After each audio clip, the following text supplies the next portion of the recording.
Aspire has been serving adults and children with intellectual and developmental disabilities for over 40 years who are discovering their passions, unlocking potential, and thriving. Shared living is when an individual shares a home with a provider.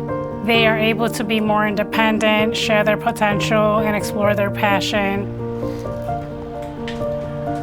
We believe that everybody deserves to live in the environment that they would like to live in. We'll do that one Okay. We rearrange photos first. Yeah. several times a week. Sorry, yeah, okay. That's pretty much true, yeah. Dignity means a lot when you think about residential services.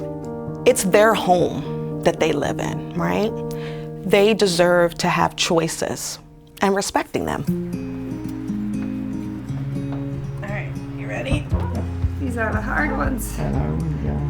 I would say the most rewarding challenges in shared living is basically finding a match for an individual. You want to make sure that when you're matching an individual with a provider, it is a long-term placement, right?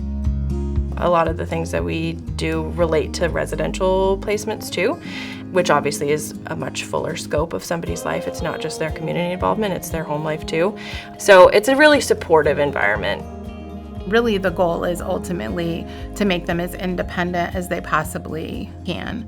So we like to take a strengths-based approach where we're really looking at what strengths does this person have and how can we capitalize and work with their strengths to help them to become more successful and independent in the ways that they choose.